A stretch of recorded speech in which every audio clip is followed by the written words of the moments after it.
ನಮಸ್ಕಾರ ಸ್ನೇಹಿತರೆ, ಎಲ್ಲ SRTV ಕನ್ನಡ ಚಾನೆಲ್ ವೀಕ್ಷಕರಿಗೆ ಆತ್ಮೀಯ ಸ್ವಾಗತ. ಸ್ನೇಹಿತರೆ, ಈ ಪ್ರಪಂಚದಲ್ಲಿ ದೇವರು ಎಂಬ ಸಕಾರಾತ್ಮಕ ಶಕ್ತಿ ಎಷ್ಟು ನಿಜಾನೋ ಹಾಗೆಯೇ ದೆವ್ವ ಭೂತಗಳು ಎಂಬ ನಕಾರಾತ್ಮಕ ಶಕ್ತಿ ಕೂಡ ಅಷ್ಟೇ ನಿಜ. ಈ ಕ್ರಮದಲ್ಲಿ ತುಂಬಾ ಜನರು ಅವರ ಹತ್ತಿರ ದುಷ್ಟಶಕ್ತಿ ಸುಳಿಯಬಾರದು ಎಂದು ತಾಯತ್ತುಗಳನ್ನು ಕಟ್ಟಿಕೊಳ್ಳುವುದು, ದೇವರ ಫೋಟೋಗಳು ಪರ್ಸಲ್ಲಿ ಇಟ್ಟುಕೊಳ್ಳುವುದು ಮುಂತಾದವುಗಳನ್ನ ಮಾಡುತ್ತಿರುತ್ತಾರೆ. ಆದರೆ ಮನುಷ್ಯನ ಜೀವನದಲ್ಲಿ ಒಳ್ಳೆಯದು ನಡೆಯುವ ಮುಂಚೆ ಯಾವ ಸಂಕೇತಗಳು ಕಾಣಿಸುತ್ತವೆ, ಅದೇ ರೀತಿ ಕೆಟ್ಟದ್ದು ನಡೆಯುವ ಮುಂಚೆ ಯಾವ ಸಂಕೇತಗಳು ಕಾಣಿಸುತ್ತವೆ, ಇದರ ಬಗ್ಗೆ ಜ್ಯೋತಿಷ್ಯ ಶಾಸ್ತ್ರ ಏನು ಹೇಳುತ್ತಿದೆ ಎಂದು ಈ ವಿಡಿಯೋದಲ್ಲಿ ತಿಳಿದುಕೊಳ್ಳೋಣ. ಆದರೆ ಅದಕ್ಕೂ ಮುಂಚೆ ನೀವಿನ್ನೂ ನಮ್ಮ ಚಾನೆಲ್ ಅನ್ನು ಸಬ್ಸ್ಕ್ರೈಬ್ ಮಾಡ್ಕೊಂಡಿಲ್ಲ ಅಂದ್ರೆ ಖಂಡಿತ ಈಗಲೇ ಸಬ್ಸ್ಕ್ರೈಬ್ ಮಾಡ್ಕೊಳ್ಳಿ. ಹಾಗೆ ಈ ವಿಡಿಯೋ ಇಷ್ಟ ಆದ್ರೆ ಮರೀದೆ ಒಂದು ಲೈಕ್ ಕೊಡಿ. ಸ್ನೇಹಿತರೆ, ಜೀವನದಲ್ಲಿ ಕಷ್ಟ ಸುಖ ಎರಡೂ ಕೂಡ ಸಹಜ. ಆದರೆ ನಮ್ಮ ಜೀವನದಲ್ಲಿ ಶುಭ ಸೂಚಿಸುವ ಶುಭ ಸಂಕೇತಗಳನ್ನು ಗುರುತಿಸುವುದಕ್ಕೂ ಮುಂಚೆ ಅಶುಭ ಸಂಕೇತಗಳನ್ನು ಮೊದಲು ಪತ್ತೆ ಹಚ್ಚಿ ಅದರ ಬಗ್ಗೆ ಜಾಗೃತಿಗಳನ್ನು ತೆಗೆದುಕೊಳ್ಳಬೇಕು ಎಂದು ಪಂಡಿತರು ಹೇಳುತ್ತಾರೆ. ಆ ರೀತಿ ಅಶುಭ ಸಂಕೇತಗಳನ್ನು ನಾವು ಗುರುತಿಸಿ ಜಾಗೃತಿಗಳನ್ನು ತೆಗೆದುಕೊಳ್ಳುವುದರಿಂದ ಸ್ವಲ್ಪ ಮಟ್ಟಿಗಾದರೂ ರಿಲೀಫ್ ಆಗಬಹುದು. ಸಕಾರಾತ್ಮಕ ಶಕ್ತಿಯಿಂದ ತುಂಬಿರುವ ಮನೆ ಯಾವಾಗಲೂ ಪ್ರಶಾಂತವಾಗಿರುತ್ತದೆ. ಅಂತ ಮನೆಗಳಲ್ಲಿ ಕಾಲಿಟ್ಟ ಕೂಡಲೇ ಒಂದು ರೀತಿಯಾದ ಸಂತೋಷ ಕಲುಗುತ್ತದೆ. ಆದರೆ ಕೆಲವು ಮನೆಗಳಲ್ಲಿ ಈ ರೀತಿ ಪ್ರಶಾಂತತೆ ಇರುವುದಿಲ್ಲ. ಅಂತ ಮನೆಗಳಲ್ಲಿ ನಕಾರಾತ್ಮಕ ಶಕ್ತಿ ಸೇರಿಕೊಂಡಿರಬಹುದು. ನಕಾರಾತ್ಮಕ ಶಕ್ತಿ ಅಂದರೆ ಕೆಟ್ಟ ಶಕ್ತಿ, ದೆವ್ವ ಭೂತಗಳು ಮನೆಯೊಳಗೆ ಸೇರಿದ್ದರೆ ಯಾವ ಸೂಚನೆಗಳು ಕಾಣಿಸುತ್ತವೆ ಎಂದು ಈಗ ನಾವು ತಿಳಿದುಕೊಳ್ಳೋಣ. ಮುಖ್ಯವಾಗಿ ಹೇಳಬೇಕಂದ್ರೆ, ಮಧ್ಯರಾತ್ರಿ ಚೆನ್ನಾಗಿ ನಿದ್ರಿಸುತ್ತಿದ್ದರೂ ಕೂಡ ಹಠಾತ್ತನೆ ಯಾರೋ ತಟ್ಟಿ ಎಬ್ಬಿಸಿದಂತೆ ಎಚ್ಚರವಾಗುತ್ತೆ. ನೀವು ಎಷ್ಟು ಸಾರಿ ಬೂಜು ತೆಗೆಯುತ್ತಿದ್ದರೂ ಒಂದೆರಡು ದಿನಕ್ಕೆ ಮತ್ತೆ ಜೇಡರ ಬಲೆ ಕಟ್ಟಿಕೊಂಡಿರುತ್ತದೆ. ಮನೆಯಲ್ಲಿರುವ ವಸ್ತುಗಳು ಹಠಾತ್ತನೆ ಕಾಣಿಸದಂತೆ ಮಾಯವಾಗುತ್ತದೆ. ಮನೆಯಲ್ಲಿರುವಾಗ ನಿರಂತರವಾಗಿ ತಲೆನೋವು ಬರುತ್ತಿರುತ್ತದೆ. ಮನೆಯಲ್ಲಿ ನೀವು ಎಷ್ಟೋ ಪ್ರೀತಿಯಿಂದ ಬೆಳೆಸಿದಂತ ಗಿಡ ಮರಗಳು ಬಾಡಿ ಹೋಗುತ್ತದೆ. ಯಾವುದೋ ಒಂದು ಕೊಳಾಯಿಯಿಂದ ನಿರಂತರವಾಗಿ ನೀರು ಸೋರುತ್ತಿರುತ್ತದೆ. ಆಗಾಗ ಹಾಲುಕ್ಕಿ ಕೆಳಗೆ ಚೆಲ್ಲುವುದು, ಹಾಲು ಒಡೆದು ಹೋಗುವುದು, ಹಾಲಿನ ಪಾತ್ರೆ ಸೀದಿ ಹೋಗುವುದು ಅಥವಾ ಕೈಯಿಂದ ಹಾಲು ಜಾರಿ ಕೆಳಗೆ ಬೀಳುವುದು ಆಗುತ್ತಿರುತ್ತದೆ. ನೀವು ಎಷ್ಟು ಸಾರಿ ಎಣ್ಣೆ ಹಾಕಿದರೂ ಕೂಡ ಕಿಟಕಿ ಅಥವಾ ಬಾಗಿಲು ಮುಚ್ಚಿ ತೆಗೆಯುವಾಗ ಶಬ್ದ ಆಗುತ್ತಿರುತ್ತದೆ. ಯಾವಾಗಲೂ ಮನೆಯಲ್ಲಿ ಒಬ್ಬರನ್ನು ಒಬ್ಬರು ನಿಂದಿಸುವುದು, ಒಬ್ಬರನ್ನು ನೋಡಿದರೆ ಒಬ್ಬರಿಗೆ ಆಗದಿರುವುದು, ಈ ರೀತಿ ಕೋಪ ತಾಪಗಳು ದ್ವೇಷಗಳಲ್ಲೇ ದಿನ ಕಳೆದು ಹೋಗುತ್ತದೆ. ಈ ರೀತಿ ನಿಮ್ಮ ಮನೆಯಲ್ಲೂ ಕೂಡ ಆಗುತ್ತಿದ್ದರೆ ನೀವು ತೆಗೆದುಕೊಳ್ಳಬೇಕಾದ ಜಾಗೃತಿಗಳು ಏನೆಂದು ನೋಡೋಣ.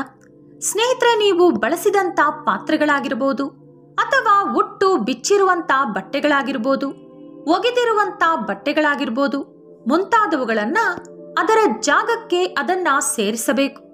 ಮನೆಯಲ್ಲಿ ಎಲ್ಲೆಂದರಲ್ಲಿ ಬಿಸಾಡಿರಬಾರದು. ಮನೆಯನ್ನು ಯಾವಾಗಲೂ ಕೂಡ ಶುಭ್ರವಾಗಿ ಇಟ್ಟುಕೊಳ್ಳಬೇಕು. ಜೇಡರ ಬಲೆ ಕಾಣಿಸಿದ ತಕ್ಷಣ ತೆಗೆಯಬೇಕು.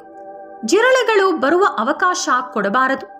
ಚಪ್ಪಲಿಗಳು ಶೂಗಳನ್ನು ಎಲ್ಲೆಂದರಲ್ಲಿ ಇಡದೆ ಒಂದು ಮೂಲೆಯಲ್ಲಿ ಕ್ಲೀನಾಗಿ ಇಟ್ಟುಕೊಳ್ಳಬೇಕು.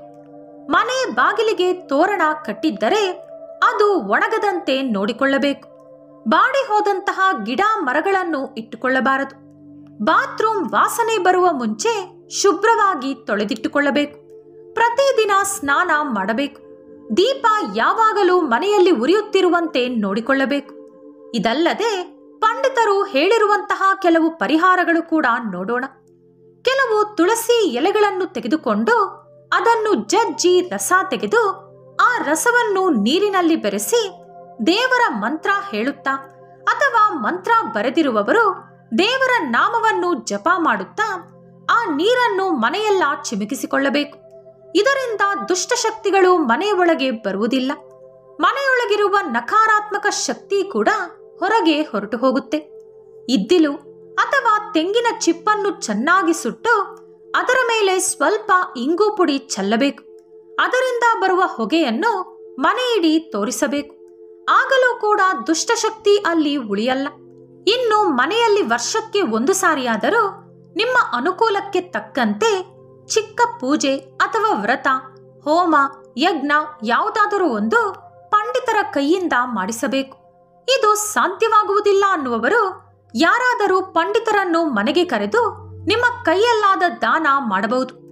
ಮನೆಯಲ್ಲಿ ಹೋಮ ಪೂಜೆ ಮಾಡಿಸಿದರೆ ತುಂಬಾ ಒಳ್ಳೆಯದು. ಪಂಡಿತರು ಓದುವ ಮಂತ್ರಗಳಿಗೆ, ಹೋಮಕುಂಡದಿಂದ ಬರುವ ಹೊಗೆಗೆ ನಕಾರಾತ್ಮಕ ಶಕ್ತಿ ಆ ಪರಿಸರದಲ್ಲಿ ಕೂಡ ನಿಲ್ಲುವುದಿಲ್ಲ. ಇದರ ನಂತರ ನಿಮಗೆ ಎಲ್ಲ ಶುಭ ಕಲುಗುತ್ತೆ.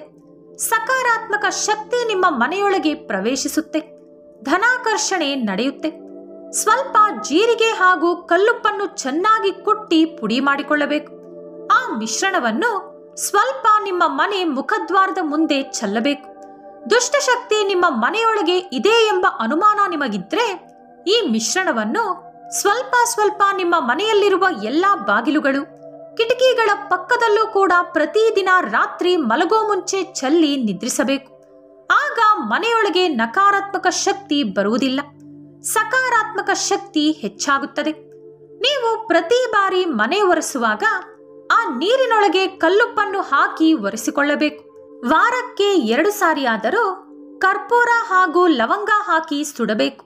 ಆ ಹೊಗೆಯನ್ನು ಮನೆಯೆಲ್ಲ ಕೂಡ ತೋರಿಸಿಕೊಂಡು ಬರಬೇಕು. ಇನ್ನು ಮನೆಯೊಳಗಿರುವಂತ ದಿವಾನ, ಮಂಚ, ಸೋಫಾ, ಫ್ರಿಡ್ಜ್, ವಾಷಿಂಗ್ ಮಿಷಿನ್ ಮುಂತಾದ ದೊಡ್ಡ ದೊಡ್ಡ ವಸ್ತುಗಳನ್ನು ಕದಲಿಸದೆ ಹಾಗೆಯೇ ಬಿಟ್ಟು ಬಿಡಬಾರದು. ತಿಂಗಳಿಗೆ ಒಮ್ಮೆಯಾದರೂ ಅದನ್ನು ಕದಲಿಸಿ ಕೆಳಗಡೆ ಎಲ್ಲ ಕ್ಲೀನ್ ಮಾಡ್ಕೋಬೇಕು. ಬಾತ್ರೂಮ್ನಲ್ಲೂ ಕೂಡ ಒಂದು ಬಟ್ಟೆಯಲ್ಲಿ ಕೆಲವು ಕರ್ಪೂರಗಳನ್ನು ಜಜ್ಜಿ ಗಂಟು ಕಟ್ಟಿ ಇಟ್ಟರೆ ಅದರ ಸುವಾಸನೆಯಿಂದ ಕೂಡ ಕೆಟ್ಟ ವಾಸನೆ ಬರುವುದಿಲ್ಲ. ಆಗ ನಕಾರಾತ್ಮಕ ಶಕ್ತಿ ಬರುವುದಿಲ್ಲ. ಮನೆಯ ಈಶಾನ್ಯ ದಿಕ್ಕಿನಲ್ಲಿ ನೀರಿನ ವ್ಯವಸ್ಥೆ ಮಾಡಬೇಕು. ಅಂದರೆ ಒಂದು ಬಿಂದಿಗೆಯಲ್ಲಿ ನೀರಿಡೋದು ಅಥವಾ ಶೋಗೆ ಇಡುವಂತೆ ಒಂದು ಪಾತ್ರೆಯಲ್ಲಿ ನೀರಿಟ್ಟು ಅದರಲ್ಲಿ ಕೆಲವು ಗುಲಾಬಿ ಹೂವುಗಳನ್ನು ಹಾಕಿಡುವುದು ಮನೆಯಲ್ಲಿ ಸಕಾರಾತ್ಮಕತೆಯನ್ನು ಹೆಚ್ಚಿಸುತ್ತದೆ.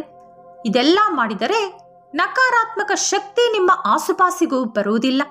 ಅದೃಷ್ಟ ಒಲಿದು ಬರುತ್ತೆ. ನೀವಂದುಕೊಂಡ ಕೆಲಸಗಳಲ್ಲಿ ಗೆಲುವು ಸಾಧಿಸುತ್ತೀರಿ. ಲಕ್ಷ್ಮೀದೇವಿ ಯಾವಾಗಲೂ ನಿಮ್ಮ ಮನೆ ಬಿಟ್ಟು ಹೋಗುವುದಿಲ್ಲ. ಈ ವಿಡಿಯೋ ನಿಮಗೆ ಇಷ್ಟ ಆದರೆ ಲೈಕ್ ಮಾಡಿ, ಶೇರ್ ಮಾಡಿ. ಇಂಥ ಹೆಚ್ಚಿನ ಉತ್ತಮ ಮಾಹಿತಿಗಳಿಗಾಗಿ ತಪ್ಪದೇ ನಮ್ಮ ಚಾನೆಲ್ ಅನ್ನು ಸಬ್ಸ್ಕ್ರೈಬ್ ಮಾಡ್ಕೊಳ್ಳಿ. ನಾಳೆ ಮತ್ತೊಂದು ವಿಡಿಯೋದೊಂದಿಗೆ ಪುನಃ ಭೇಟಿಯಾಗೋಣ. ಧನ್ಯವಾದಗಳು.